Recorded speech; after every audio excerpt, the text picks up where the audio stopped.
నొప్పి మాయం సర్జరీ దూరం ఆపరేషన్ లేకుండా మోకాళ్ల నొప్పులకు ఆధునిక చికిత్స Prana pain clinic. Welcome to iDream. It's me Anusha Komal. ఇవాళ మనం వచ్చేసాం ప్రాణ పెయిన్ క్లినిక్ అత్తాపూర్.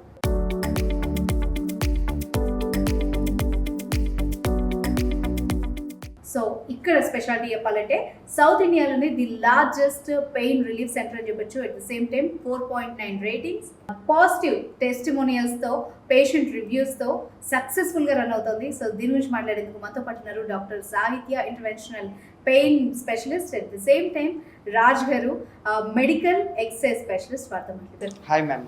ఎక్కువగా మనం వింటున్నాం కీళ్ళవాతం కానీ, రుమటాయిడ్ ఆర్థరైటిస్ కానీ. సో వీళ్ళకి ఎక్సర్సైజ్ ద్వారా ఈ ప్రాబ్లం తగ్గుతుందా అది తెలుసుకోవాలి. చాలా మంది మాకు ఫిజియోథెరపీ సర్వీసెస్ కోసం వస్తారు, ఫోన్ చేస్తారు మ్యామ్. ఓకే. బేసిక్గా ఆర్థరైటిస్ అనేది ఇన్ఫ్లమేషన్ కండిషన్. ఇన్ఫ్లమేషన్ ఇస్ వాపు. ఓకే.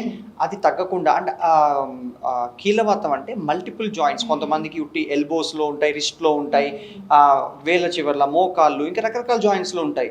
ఆల్రెడీ నొప్పులు ఉన్నారా బాబు అంటే దానిపైన కూర్చొని ఇంకా ఎక్సర్సైజ్ చేపిస్తే వాళ్ళకి చిరాగ్గా ఉంటుంది, చేయలేరు. అంటే ఇది ఒక సైకిల్లా తిరుగుతుంటుంది. నొప్పులు ఎక్కువ ఉంటాయి, ఎక్సర్సైజ్ చేయలేరు, దానివల్ల బరువు పెరుగుతారు, ఆ మోయాల్సింది మళ్ళీ జాయింట్లే, మళ్ళీ నొప్పులు వస్తూ ఉంటాయి. And information is wealth. ఎందుకంటే మేడం చిన్న 35, 40, 30స్లో ఉన్న వాళ్ళకి రుమటాయిడ్ ఆర్థరైటిస్ ఉంటే మోకాలు చిన్న ఏజ్లో అరిగిపోతుంది. కొంతమందికి తెలియని కూడా తెలియదు, ఇంకా కీళ్ళవాతం లేదు, ఎందుకంటే వాళ్ళు కుట్టి మోకాలు అరిగి మోకాలు నొప్పుల్లోనే వస్తారనమాట. కానీ చిన్నగా ఉన్నప్పుడు 30-35లోనే మోకాలు పోగొట్టేసుకుంటారు. 30-35లో ఏంటి, ఇక్కడ అతి యంగెస్ట్ వచ్చింది 16 years పాప. ఓకే. ఎలా?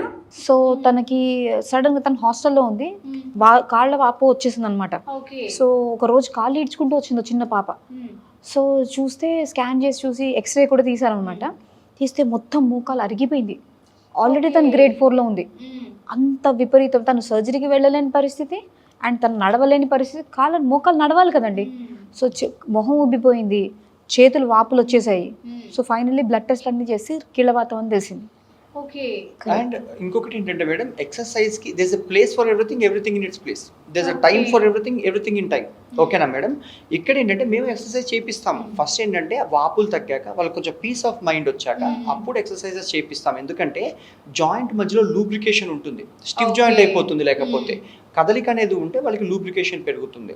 అండ్ వీళ్ళకి చలికాలంలో కూడా వీళ్ళకి సర్టన్ రికమెండేషన్స్ ఉంటాయి. ఎట్లా అంటే థర్మల్ క్లోతింగ్ వేసుకోవడము, వులెన్ క్లోతింగ్ వేసుకోవడము, గోరువెచ్చటి నీటితో స్నానం చేశాక ఆ జాయింట్కి వామ్త్ వస్తుంది, వెచ్చదనం వస్తుంది, అప్పుడు చేయడము. And nutrition will play a very critical role. ఎందుకంటే ఒకప్పుడు మీరు హాస్పిటల్స్కి వెళ్తే బత్తాయిలు తీసుకెళ్లేవాళ్ళు కానీ గుమ్మడికాయలను, పుచ్చకాయలు తీసుకెళ్ళరు, right? So anti inflammatory foods వీళ్ళకి చాలా హెల్ప్ అవుతాయి. ఓకే.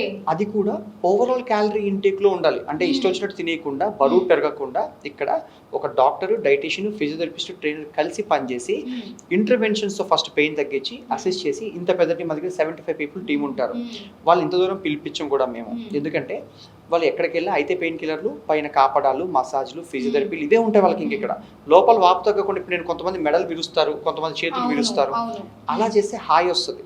సో అలా హాయిగా ఉన్నంతసేపు వీళ్ళు క్రానిక్ మెడికేషన్ సంవత్సరాల తరబడి ఉన్న వాళ్ళకి ఇంత దూరం కూడా మేము పిలిపించాం అన్నమాట. సో మిమ్మల్ని కన్సల్ట్ అవ్వాలంటే ఎలా మరి?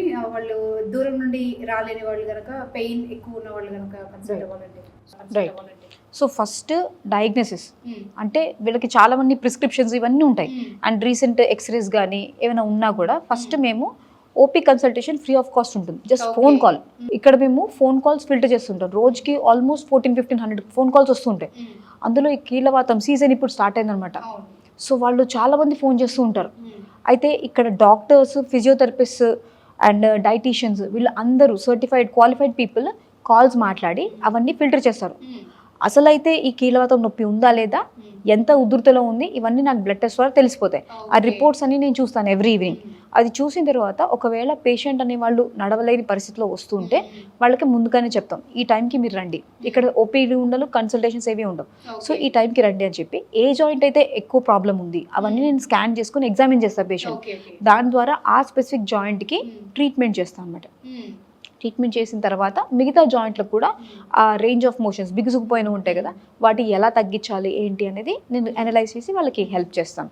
సో డైరెక్ట్లీ ఒక ఫోన్ కాల్ ద్వారానే వీళ్ళు మమ్మల్ని అప్రోచ్ అవ్వచ్చు. యూజువల్గా మనం కీళ్ళవాతంకి వచ్చేసరికి చాలా చోట్ల ట్రీట్మెంట్స్ కానీ, పైన లేపనాలు కానీ ఏవి కానీ మనం చేస్తారు, కానీ మళ్ళీ మళ్ళీ ఆ ప్రాబ్లం రిపీట్ అవుతూ ఉంటుంది. ఇది మనం పేషెంట్స్ లో చూస్తాం. Correct. మరి మీరు ఎలాగా స్పెషల్ అని చెప్పొచ్చు ఇందులో?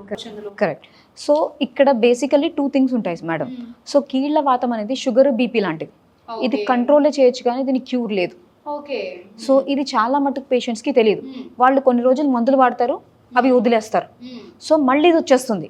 ఓకే. సో అలా కాకుండా ఎప్పుడైతే ఆ పేషెంట్కి ఒకవేళ ఫర్ ఎగ్జాంపుల్ మోకాలు తీసుకుందాం, చాలా మటుకు మంది ఇంత చిన్న పాపకి 16 ఇయర్స్ పాపకి మోకాలు మొత్తం అంతా వాపు వచ్చేసి తను ఈడ్చుకుంటూ వచ్చింది అనమాట ఇక్కడికి.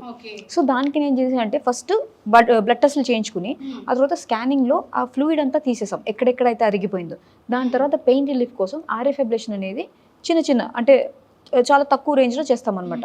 కొన్ని పెయిన్ ప్రొసీజర్స్ ఉంటాయి, అవి చేసిన తర్వాత దెన్ ఆ పాపకి మళ్ళీ రాకుండా ఈ మందులు ఎంత తక్కువ మోతాదులో వాడాలి, ఎంత వాడాలి, బేసిక్ ఉంటాయన్నమాట. సో సీజన్ ఎక్కువ అయినప్పుడు ఇంకొంచెం మోతాదు పెంచుతూ ఉండాలి. అలా పెంచుతూ తగ్గిస్తూ ఉంటే వాళ్ళకి ఒక పాయింట్ ఆఫ్ టైంలో అసలు అవసరమే ఉండదు. అండ్ నా పాపకు ఒకటేసారి ప్రొసీజర్ చేశాను అండ్ ప్రతి ఏడాది ఇక్కడికి రివ్యూకి వస్తుంది ఆ పాప. సో అలాగే చాలా మంది పేషెంట్లు ఇప్పుడు సో రివ్యూస్కి వస్తుంటారు, కానీ నేను ఇప్పటి వరకు 1-2 సార్లు చేయడం తప్ప మరీ ఎక్కువ ఉధృత ఉంటే తప్ప రిపీటెడ్గా నేను చేసింది లేదు. మల్టిపుల్ జాయింట్స్ పెయిన్ తో వచ్చిన వాళ్ళు 2 years బ్యాక్ వచ్చిన వాళ్ళు ఇప్పటిదాకా రాలేదు మేడం. Rheumatoid arthritis. సో మహా అయితే జీవితంలో ఒకసారి వస్తారు, 45 నిమిషాలు, 1.5-2 గంటలు. అంటే ఓ వెబ్ సిరీస్ సినిమా చూసారంటే తక్కువ టైంలో ఇక్కడ నుంచి వెళ్ళిపోతారు. Quality of life, peaceful nights sleep అన్ని దొరుకుతాయి వాళ్ళకి. అండ్ ఎక్కడికి వెళ్ళినా ఇన్ని తిరిగేసి రాసుకోవడాలు, కన్సల్టేషన్లు, స్కాన్లు, డబ్బులు పోగొట్టుకోవడాలు, టైం వేస్ట్ చేసుకోవడాలు కాకుండా మీకు అది ఉందని తెలిసినప్పుడు 45 నిమిషాలు కాదనుకుంటే జీవితంలో పరిష్కారం జరుగుతుంది. ఇక్కడికి ఏ జాయింట్కి ఇన్వాల్వ్ అవుతుందో మోస్ట్లీ ఇక్కడ చిన్న జాయింట్స్తో స్టార్ట్ అయ్యి అండ్ మెయిన్లీ పెద్ద జాయింట్స్ అయ్యే కొద్దీ పెద్ద జాయింట్స్, మోకాళ్ళు ఎస్పెషల్లీ అండ్ ఎల్బో. ఒక పేషెంట్కి అయితే లిటరల్ నేను ఇట్లా బిగుసుకుపోయిన అన్నం తినడానికి కూడా రాలేదు ఆ పేషెంట్, ఇలా తినేవారు అనమాట. అండ్ సోషల్ స్టిగ్మా అది కవర్ చేసుకోవడానికి ఇక్కడ వరకు ఆవిడ చుడిదార్ స్లీవ్ ఇక్కడ ఉండేదన్నమాట. సో అలాంటి బిగుసుకుపోయిన జాయింట్స్కి కూడా మనం ట్రీట్మెంట్ చేస్తాం. ఏ జాయింట్ ఇన్వాల్వ్ అయిందో చూసుకుని దాని ప్రకారంగా, ఒకవేళ చిన్న జాయింట్స్ అనుకోండి నేను 2-3 జాయింట్స్ ఎట్ ఏ టైం చేస్తాను పేషెంట్కి. పెద్ద జాయింట్ అనుకోండి ఒక జాయింట్ మెయిన్లీ చేస్తాను. మేడం మరి దీనికి ట్రీట్మెంట్స్ ఎలా ఉంటాయి, ప్రొసీజర్స్ ఎలా ఉంటాయి మీ దగ్గర? సో నేను మీకు చెప్పడం కన్నా ప్రొసీజర్ ఎలా చేస్తానో చూపిస్తే మీకు ఇంకా క్లారిటీ ఉంటుంది. లైవ్ లో చూపిస్తారు. కరెక్ట్.